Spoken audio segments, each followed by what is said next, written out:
Okay, that's how you replace the gear selector cable on it, the shift cable. So you can see mine's broken, right, and there's no resistance. So there's a couple things you got to do before you start. So that cable is right here. So you got to undo this bolt right here. Looks like there's a pin that pulls out, and then this pops off, and then you're going to want to undo right here as well. So I'm going to go ahead and I'm going to do both those things. I'll show you what to do. Also, you're going to have to come back to the back. You don't have to pull off the wheel. It just makes it a lot easier. So I'm going to take my wheel off to be able to get to the selector right here. So it's the same exact thing. You got a pin right there, and then you'll take it off, and then we'll get to right that. So let me go ahead and take the wheel off real fast. I already loosened mine up. Like I said, you don't have to do that, but now it just makes it easier so you can be able to get to this. Make sure you're using your jack stand and your, I got my jack right there. The next thing you're gonna do is you're gonna take, I just got a screwdriver and I just pushed through here and I just pried it against this and it pulled this little pin out. Put this with your lug nuts. All right, now that I've got that undone, this just pulls off like this. You just kind of wiggle it off. It has a washer. Make sure you keep that part. Now I'm not sure. I'm gonna try it one way and hopefully it works. If not, we'll do it the hard way. So what I'm gonna do is I'm going to pull this out. I'm gonna tape my new one to this one and then try and pull it back through.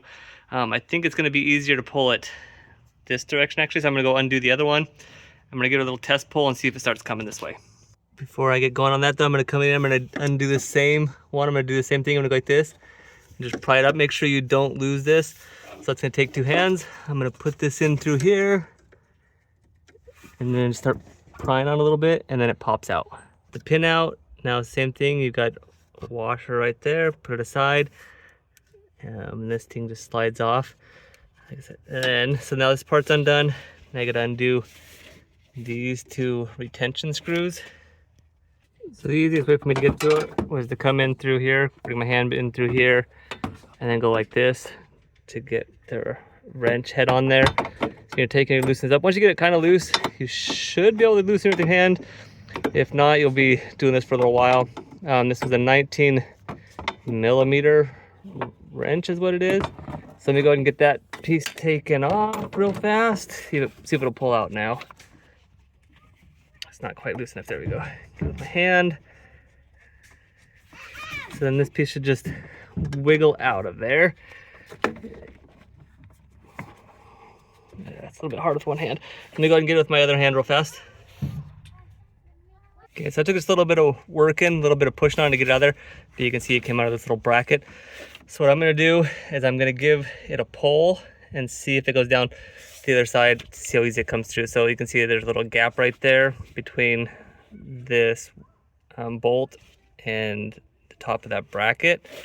So I'm gonna give it a little pull, and if it gets below that, I'm gonna give it a try. If I can't pull it all the way through and just tape it together, then what I think I'm gonna have to do is pull the skid plate off. So let me go and get this started and see if it works.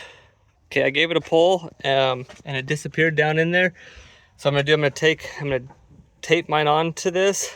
As most of you know, things don't always go as planned, so I don't have real high hopes this is gonna work, but I'm gonna give it a whirl because I saw it on one form. Let me go ahead and get that started. Okay, I got it taped together.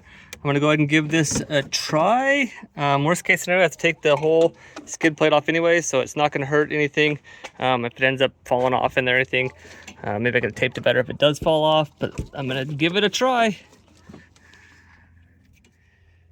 All right, so I abandoned that try. I'm gonna go from this side this time. It didn't seem like it wanted to feed through very well, but I tried pulling this side just now, or sorry, pulling from the other side, and this seemed to glide more through.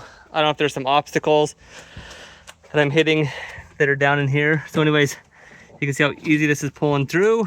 An easy pull. I have a feeling when I get close to that down there, I'm gonna have problems. So it's pulling through easy right now.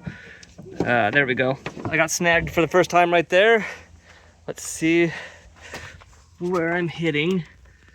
So you can see way down in there, that's where it's hitting. So I'm gonna go ahead and I'm gonna try and get this through.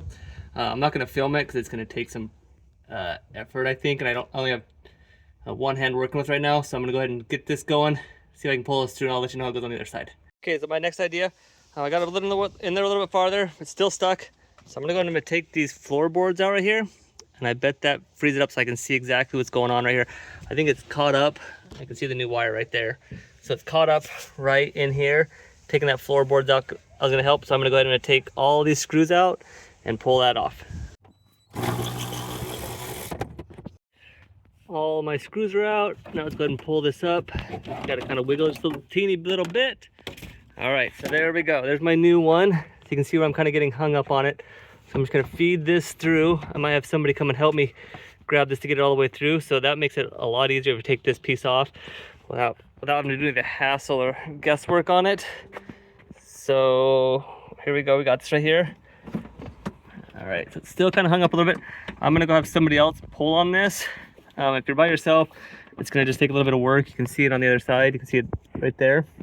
So just because of the angle that it's at, you're gonna push it up and then continue pulling that out. Let me get to that part. So go ahead and get that out. Like I said, I'm gonna have to get somebody else or go back and forth, just kind of giving it, push it a couple inches, pull it a couple inches, push it, pull it, push it. Okay, you can see where mine's at. I got it pulled through this way. When it's all said and done so far, I don't know if actually taping it was any beneficial use at all, period, the end. So I don't know if I would do that, but it's a good heads up. What I would do is just take this piece off, because then you can funnel it right through there. You can also check your U-joints and everything, so you might as well do it right. So the next thing I'm gonna do is I'm gonna take this side, was the broken side. You can see where it snapped off. I didn't touch this one. I did move the top one, but I didn't move the bottom one. So what I'm gonna do is I'm gonna get my new one, and I'm gonna set the length right here. So this is the same, and then mess with this, and then just tighten this one down. And on the back side, I'm gonna do the same thing. I only moved this one. I didn't move both of them. I only moved this one. I'm gonna take it, make sure it's the same length on the new one, and then go from there. When you hook it up, it should say reverse, neutral, positive, whatever. But this will get you a good starting point if you're referencing, if you're keeping the actual cable the same length as what it was before. These screw up and down to be able to help you adjust where the position sensor's at. Or sorry, where the selector is, the sensor's right there.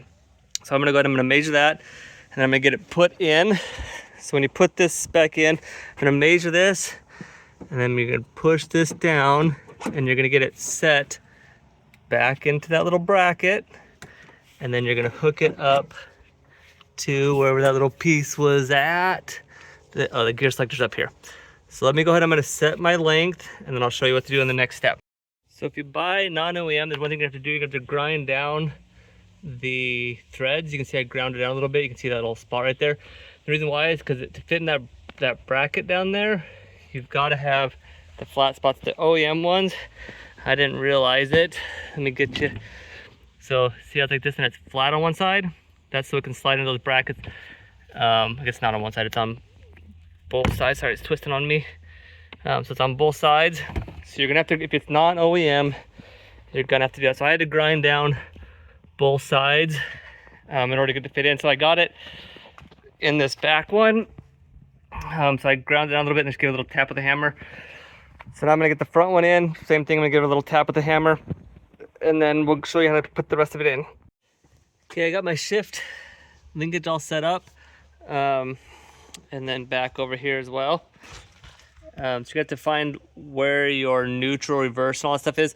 So what you do is you turn this on. My dash right here doesn't work. So you put it in neutral and get this so that this is in neutral as well. And then after you've done that, then you take and you adjust your linkage down here. Sorry, those nuts. You undo those one way or the other, or up here one way or the other. And once you've got that set, then you'll be good to go. And then when you go into reverse, I haven't got mine all the way done yet. Reverse is supposed to be down here. So I need to get that still. Reverse is supposed to be down here, so I need to get that. Neutral, low, and then high. So mine's going into high pretty good, but it's not going into reverse down here. It goes into reverse, but this is in the wrong spot. The shifter's in the wrong spot. So I have to take it and mess with that. That's how you do it.